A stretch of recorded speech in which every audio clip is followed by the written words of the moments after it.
Well, Trump's legal battles are costing him time and money that he could be spending on his campaign. Meanwhile, according to ad impact data, Biden is spending roughly 13 times more on political ads in battleground states than 45.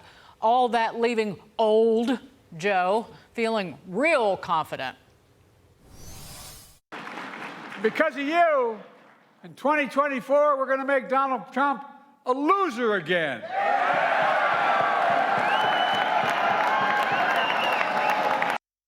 But I wonder if he's still feeling that confident after another painful gaffe. Watch. Folks, imagine what we can do next. 4 more years. Pause. 4 more years. 4 more years. 4 more years. 4 more years. Joining us now, live in studio, Fox News contributor, former counselor to President Trump, 45, Kellyanne Conway. Well, with this cash hoard, all these ads that he's running, can it outshine just a moment like that? No, it can't. And that's really the point here. If they had a great record to run on, if they had a compelling message where we feel confident in his competence, Dagan, they wouldn't need to spend a penny. You just go out there every day and you talk about that. Instead, he talks about Donald Trump. He talks about abortion, climate change, January 6, 2021, and very little else. But things like that, the most important thing that he said today was pause, and which he probably thinks is a 4-letter word. But seriously speaking, it's not moving the polls yet. Donald Trump is still winning in these swing states. They're both under 50. They will be for a while. But I think what's most remarkable in the polling data, including a few that came out today, is Biden is still struggling among some of his core constituencies. He got 2/3 of the Hispanic vote in 2020. He barely breaks 50 against Trump on a good day. He barely gets, 70, 75% of the African-American vote. Even if that's half true, Biden's in big trouble. And he can't avoid his record. That's something he didn't have in 2020. He has it now, and he is drowning on the issues. He's so underwater. I mean, we've got a list of the things on the economy. 59% disapprove, 39% approve. Border security, 69% disapprove, 28 approve. Mideast war, it's even worse, 69 disapprove, 27. Even on the student loan bailout, he thought that was going to be successful, and he's down on that as well. They think that these things will be successful. The border, open the border, the Latinos will love it. They didn't. It backfired. And it backfired because, again, they look at everything through the prism of Trump. And so they said, oh, we got to call him bad names 9 years ago when he elevated the border security and illegal immigration to the national consciousness. And we tried to get Hispanics that way, maybe some suburban women, and it's completely backfired because Hispanics say, excuse me, we came here legally. It's a generous country for that 34 million and counting have.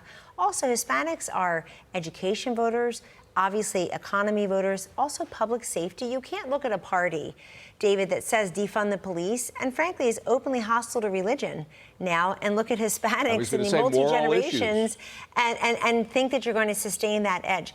What I don't understand is how the White House is looking at the same polls we all look at, including polls from their pals in the mainstream media who do everything they can to put Trump down and prop Joe up. I know it was lock her up in 2016 from some people. I think this time it's prop him up for Biden. But the fact is, they're running tens of millions of dollars worth of polling showing disastrous news for Joe Biden on the daily.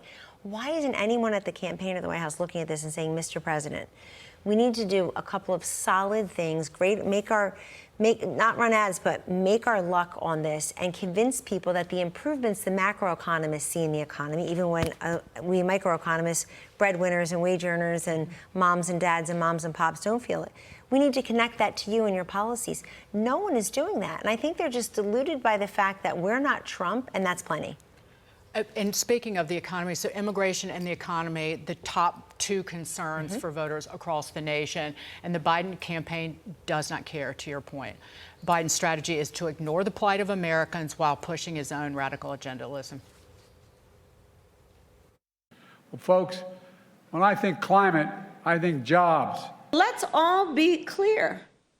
What we are seeing in these states that we are talking about are Trump abortion bans.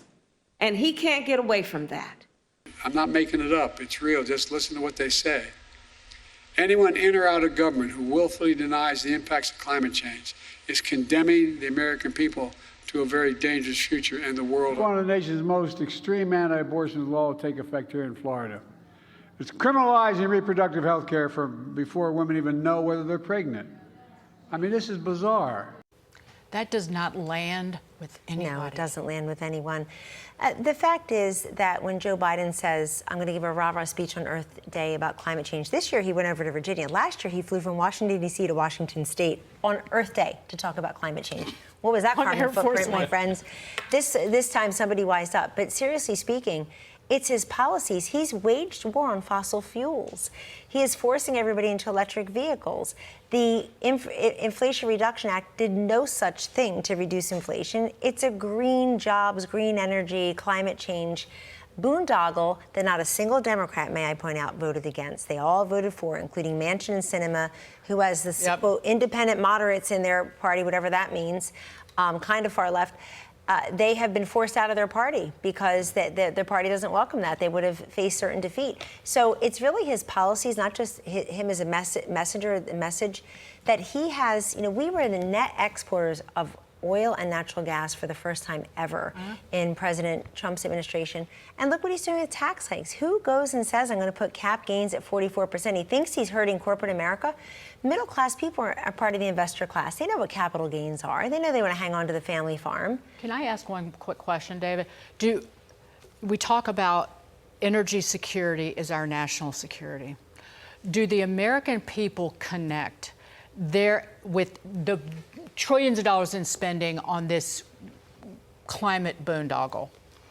But do they connect what he's done with the war on fossil fuels and jackbooting our energy economy, and ceding power to Iran and Russia? Yes. And Iran, they funneled money to Iran and essentially funded terrorism. That it's all interconnected. They intuit it, but thankfully you just gave a great description of it that people can take home, write down, and memorize and assimilate. Here's the fact. In the Trump administration, he said early on, we're not doing business with Iran. He told China, you could do what you want in China, China first to you, but if you do business with Iran, you won't do business with the U.S. Your choice. They didn't do it. Iran was starving to make deals. Biden gets in there. Iran is stockpiling $80 billion. They're producing 3,000 barrels a day or so. Right. What do they use the $80 billion for? Exactly what you said, for terrorism. Here's what people know. They know that when we are energy independent, we are not dependent on foreign dictators who hate America, Americans, American energy, American interest. They also know, do you think Putin was happy when America was selling fuel, say, to Poland and Eastern Europe? That used to be Putin's territory. So they do get that, but what they don't understand is a president who, out of spite and spite alone, it's not ideology, it's not belief, kills those Keystone Pipeline jobs on the first week of his presidency. Union jobs, Union by the jobs. way. He claims to be Mr. Union Guy, but he ain't. Kellyanne, great to see you in person. Thank you very much for being here. Can't wait to see the electric Air Force One. Oh, yeah, right. Thank you. I don't think we'll ever see that one.